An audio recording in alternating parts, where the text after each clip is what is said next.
Ini ada yang menarik teman-teman semua. Jadi baru saya kelewatan membahas di pasal 3 tujuan pembiayaan pada dokumen akad atau apa ya, kontrak murabahah ini. Akad pembiayaan murabahah itu di pasal ketiga yaitu ada namanya itu tujuan pembiayaan. Jadi di situ tercantum tujuan pembiayaan ini titik 2 pembelian rumah baru. Jadi ini semakin menguatkan video sebelumnya bahwa yang terjadi bukan jual beli, tetapi bank itu memberikan fasilitas pembiayaan atau bank itu memberikan kita utang uang. Kalau nggak utang, kayak mana mau beli rumah, beli mobil, bikin usaha, ujung-ujungnya apa aja yang ada di rumah yang bisa dijadiin jaminan, kita jaminin aja. SK gawe, BPKB kendaraan, mobil, motor bolehlah, sertifikat tanah lumayan bisa buat beli mobil, rumah, apalagi beli apa aja bisa. Ujung-ujungnya kalau udah kebanyakan utang, nggak usah kebanyakan utang lah. Ujung-ujungnya pas utangnya udah banyak, utang di mana-mana, pusing tuh bayar tuh, nggak bisa tidur, terus tempo, duitnya kurang buat bayar angsuran, ditelepon orang takut ditagih, ada tamu datang ke rumah, barangnya gede, ketakutan. Terus usahanya maju? Enggak, boro-boro mau maju, boro-boro mau mikir usaha. Lah buat mikir duit dari mana aja udah pusing. Oh no. Terus kan utangnya bukan rentenir, sama aja mau utang di mana aja. Zaman sekarang utang di mana-mana sama, nggak ada bunganya. Loh kan bunga itu kan cantik ya, bunga mah cantik. Kalau bunga utang mah itu namanya riba. Makanya tonton terus channel YouTube Tobat Utang. Terus kasih tahu lah teman-temannya, biar nggak cuma kita sendiri yang tahu. Jangan lupa subscribe. Assalamualaikum warahmatullahi wabarakatuh. Alhamdulillah teman-teman semua, kita dapat berjumpa kembali dan ini adalah nikmat dari Allah yang telah memberikan kita kesempatan, memberikan kita kesehatan, dan semoga Allah menjaga kita dan keluarga dari pandemi COVID-19 ini. Mudah-mudahan pandemi dapat segera berakhir dan negeri kita semua dapat kembali beraktivitas seperti sedia kala. Mari kita sampaikan salam dan selawat terbaik kita kepada Nabi kita tercinta, Nabi Allah Muhammad SAW. Semoga kita kelak diakui beliau sebagai umatnya dan akan mendapatkan syafaat beliau di hari pembalasan. Amin, amin, ya rabbal alamin. Teman-teman semua, kita melanjutkan pembahasan tentang bedah kasus KPR Syariah ya. KPR Syariah, akad murabahah. Jadi kita lanjutkan, kemarin kita sudah membahas tentang isi surat persetujuan atau SK, surat keputusan persetujuan pembiayaan, kemudian bagaimana bunyi di kontrak atau di akad murabahahnya, lalu bagaimana bunyi di fatwa DSN MUI. Kemudian kita juga sudah sama-sama melihat bagaimana mereka itu menghitung dan poin-poin apa saja yang janggal, yang tidak sesuai dengan fatwa MUI.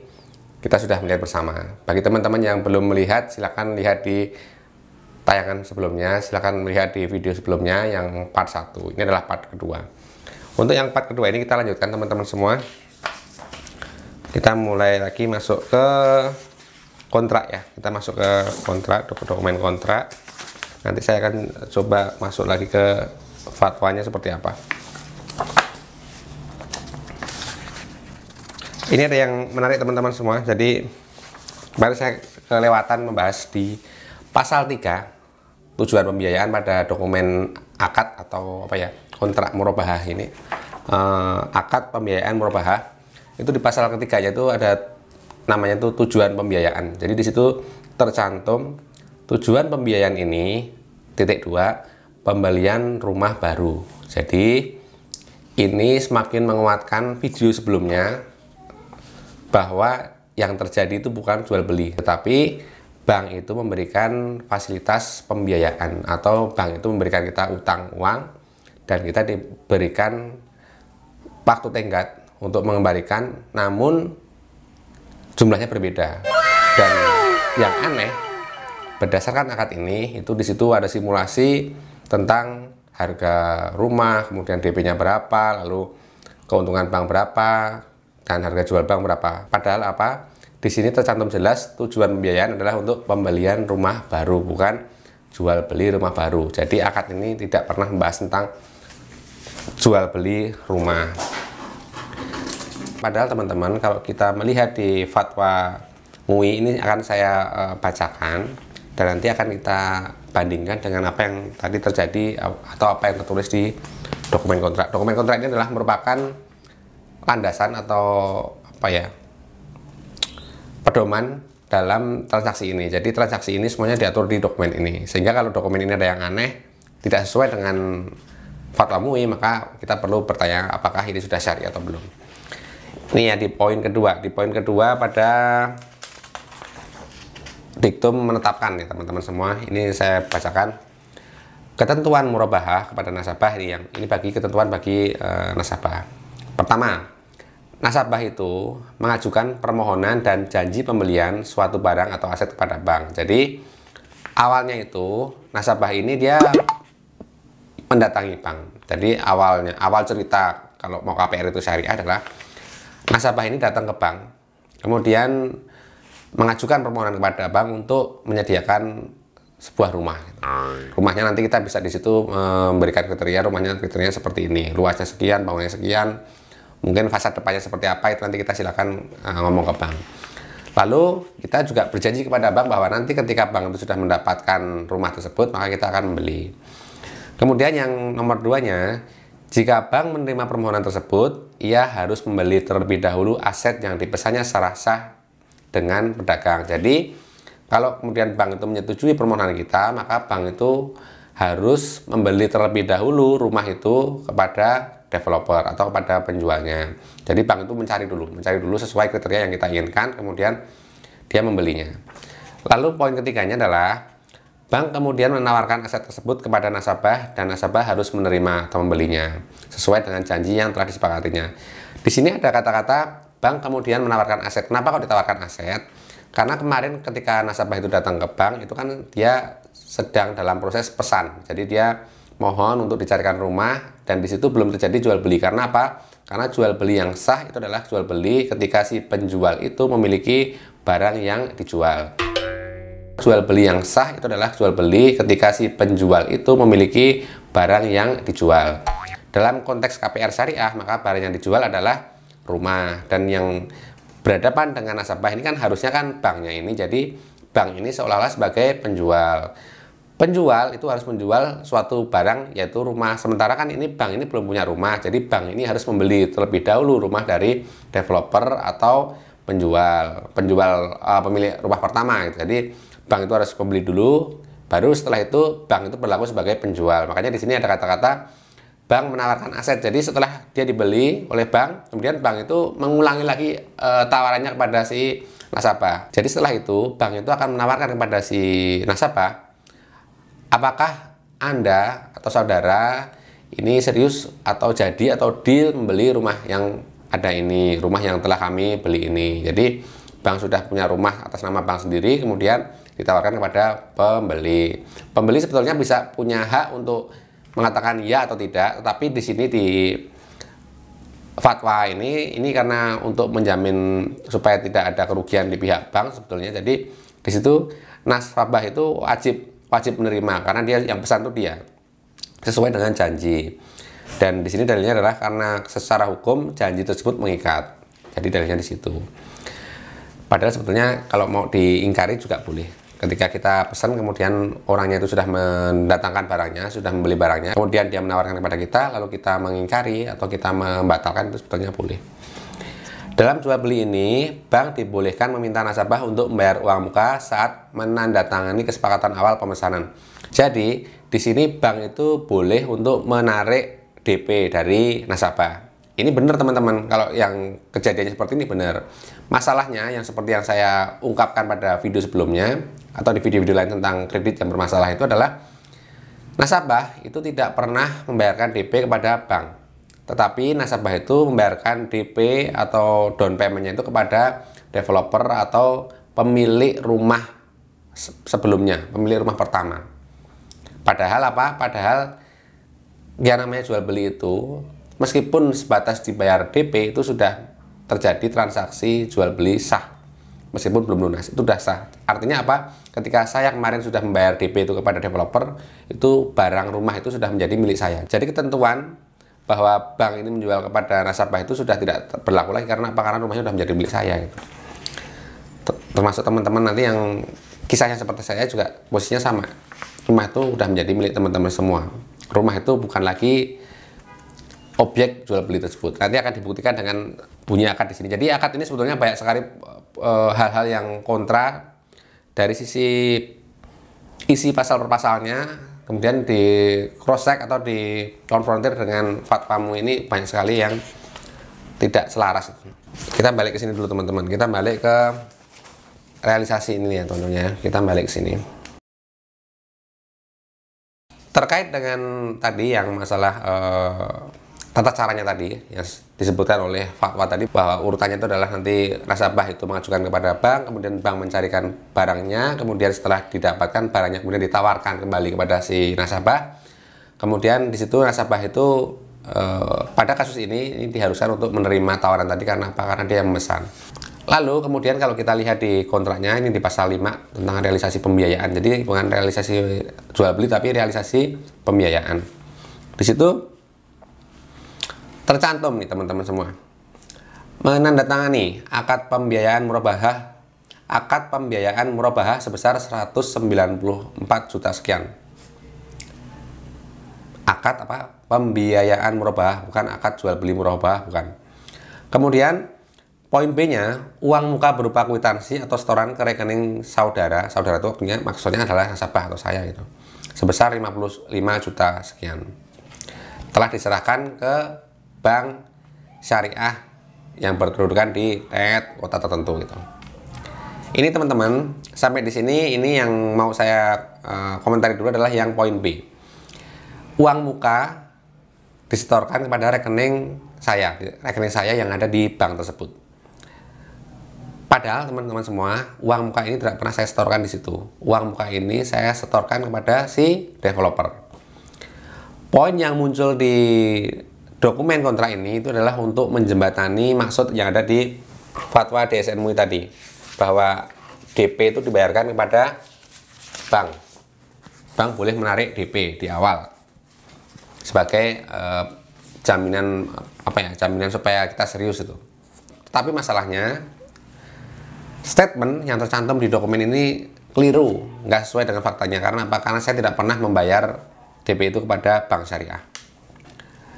Lalu di poin C, di poin nomor 4 di pasal 5 itu bank dapat memberikan persetujuan atau penolakan realisasi pembiayaan yang diajukan berdasarkan SPRP. SPRP itu surat pemberitahuan realisasi pembiayaan.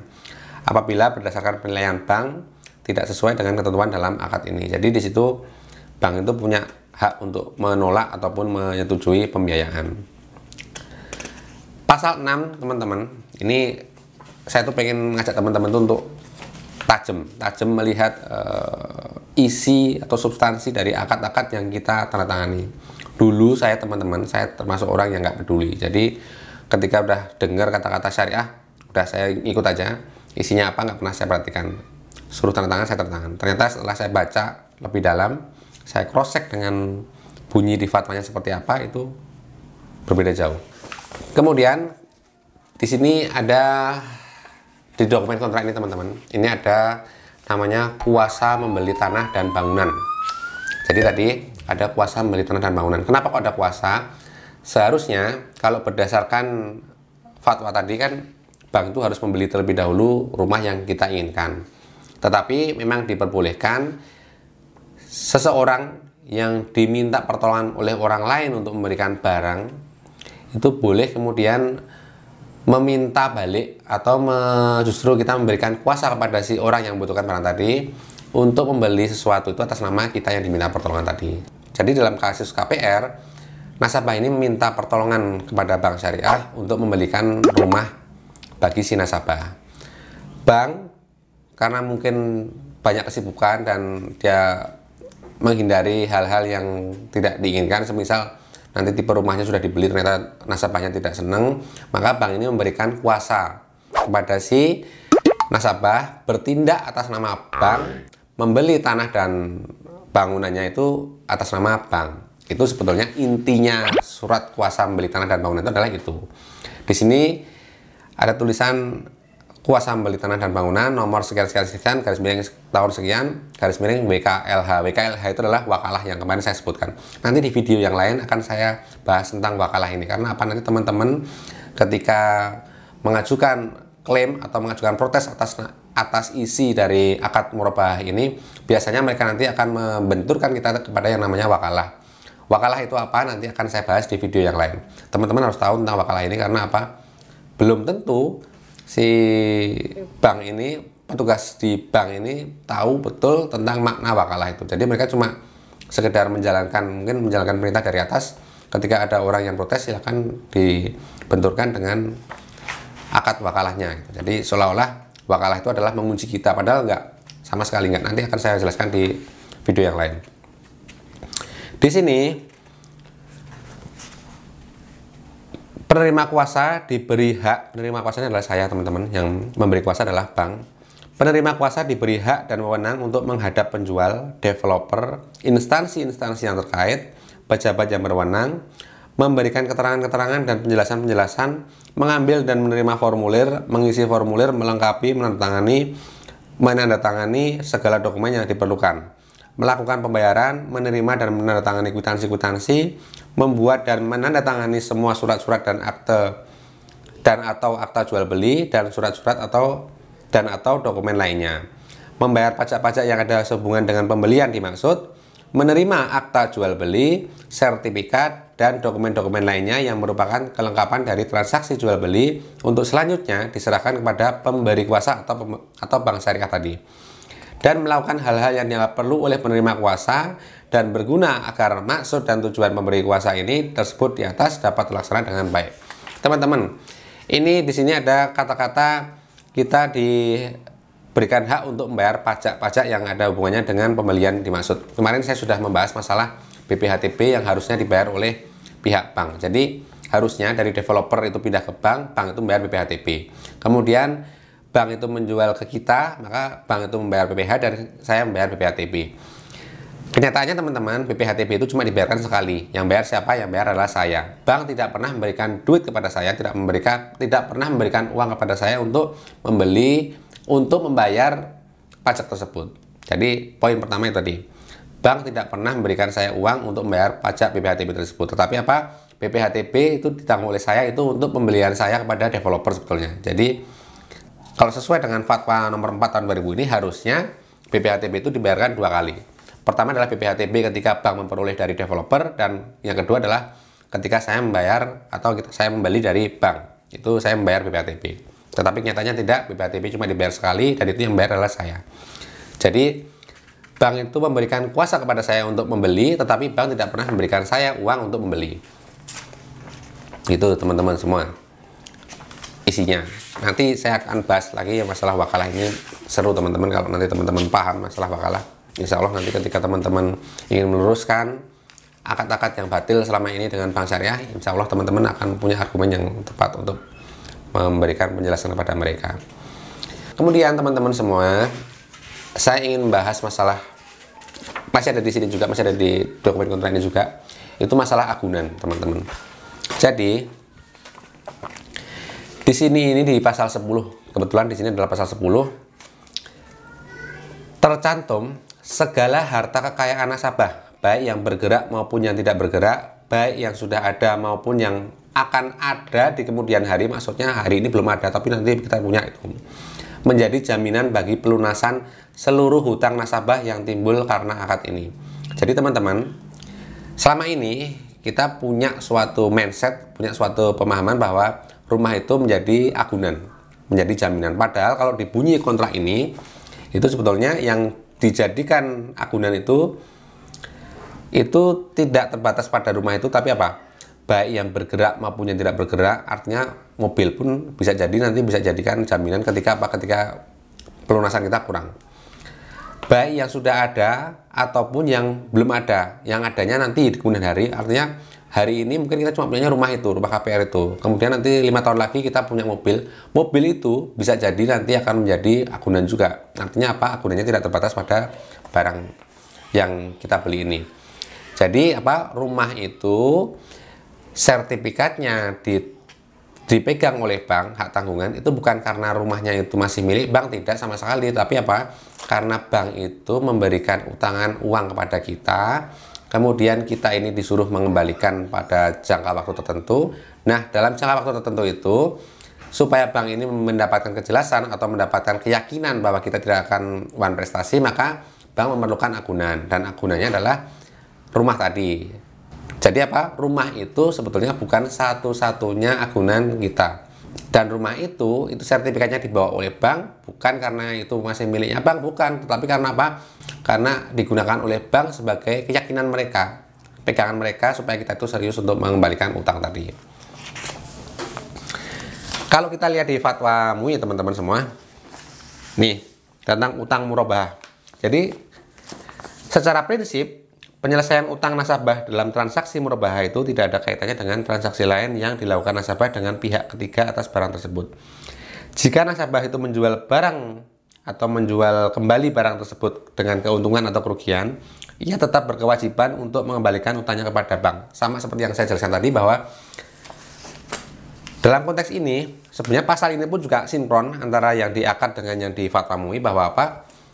Agunannya itu bisa jadi rumah, itu bisa jadi barang-barang yang lain, baik yang saat ini ada ataupun yang belum ada.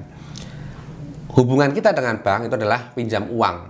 Jadi hubungan kita adalah pinjam uang, dan di situ bank itu meminta jaminan, dan kebetulan jaminannya dalam KPR ini adalah rumah. Jadi sekali lagi, sertifikat rumah dibawa oleh bank itu bukan karena rumahnya belum lunas, bukan karena rumahnya itu masih milik bank, itu bukan, tapi karena apa? Karena itu kita jadikan sebagai jaminan. Di pasal kedua tentang agunan ini, di dokumen kontrak tertulis bahwa guna lebih menjamin pembayaran kembali pembiayaan, nasabah menyerahkan agunan kepada bank. Kemudian perubahan dan penggantian agunan-agunan tersebut, artinya itu bisa diganti agunannya teman-teman semua, dapat dilakukan berdasarkan kesepakatan tertulis para pihak.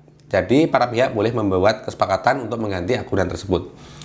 Sedangkan jenis dan pengikatan agunan tersebut sebagaimana tercantum dalam rinciannya sebagai berikut. Jadi di situ tercantum rincian untuk agunan yang saat ini ketika dokumen ini disetujui. Itu ada di situ menyebutkan rumah saya, luasnya sekian, alamatnya di mana, nomor dokumen IMB-nya berapa, dan lain-lain di sini tercantum jelas. Jadi apa teman-teman? Kita itu boleh untuk menjual rumah itu kepada orang lain atau pihak lain. Kok bisa seperti itu? Karena apa? Kalau rumah itu meskipun belum lunas pun, itu sebetulnya kita sudah boleh menjual itu kepada orang lain. Karena apa? Sudah kita bayar DP-nya. Sementara dalam kasus KPR syariah itu, ataupun kasus-kasus KPR yang lain, sebetulnya rumah itu sudah lunas. Karena kita sudah membayar DP kepada developer, kemudian bank itu meminjamkan kita uang untuk melunasi itu. Jadi rumah itu sudah lunas, sudah fix milik kita teman-teman semua, resmi. Itu negara mengakui bahwa itu adalah rumah kita semua. Yang jadi masalah adalah selama ini nih entah pura-pura nggak tahu atau entah memang tidak tahu, petugas dari bank itu sering menekan atau sering pressure nasabah ketika nasabah itu mengajukan klaim atau mengajukan protes atas isi dokumen ini. Kemudian mereka memberikan suatu pressure bahwa nasabah tidak boleh berjuang seperti itu. Karena apa? Karena rumah masih menjadi milik bank. Padahal sama sekali itu bukan milik bank, itu sebatas agunan. Dan di sini pun tampil jelas nasabah di fatwa MUI ini teman-teman semua. Katanya syariah, kalau syariah kan kita harus mengacunya ke fatwa MUI seperti apa bunyinya. Di situ tampil bahwa, di situ tertulis bahwa jika nasabah menjual kembali, artinya nasabah itu boleh menjual itu ketika utang itu belum beres. Dan di sini munculkan kata-katanya adalah ia tetap berkewajiban untuk menyelesaikan utangnya kepada bank. Artinya apa? Masalah utang tadi adalah kewajibannya si nasabah tadi. Jadi dia memang harus berkewajiban untuk melunasi itu, baik rumah itu masih dia kuasai ataupun rumah itu sudah dia jual ke orang lain. Utang, tetap harus dibayar. Nih teman-teman semua, bagi yang menyaksikan, mudah-mudahan dapat mengambil manfaat, dapat kemudian mempertajam cara melihat statement demi statement yang ada di dokumen kontraknya, dokumen yang akan ditandatangani. Kemudian bisa juga untuk bagaimana cara mensinkronkan atau mengcross check itu dengan fatwa yang ada. Kemudian teman-teman semua, saya ingin memberikan sedikit masukan buat teman-teman semua agar kiranya lebih hati-hati dan kalau bisa sih dihindari transaksi seperti ini. Di sini muncul pasal 13 ini tentang hak bank untuk mengakhiri jangka waktu pembiayaan. Jadi bank itu punya hak untuk mengakhiri teman-teman semua. Yang bermasalah apa teman-teman? Teman-teman yang bermasalah di sini adalah ini. Menyimpang dari jangka waktu yang telah ditentukan dalam akad ini, bank dapat mengakhiri jangka waktu pembiayaan dengan mengesampingkan ketentuan pasal 1266 dan 1267 Kitab Undang-Undang Hukum Perdata. Bank itu akan mengesampingkan ketentuan pasal di dalam KUHP teman-teman semua. Bahasa bodohnya dia itu tidak mau lagi mengacu pada ketentuan-ketentuan itu, tapi dia akan mengambil jalan pintas.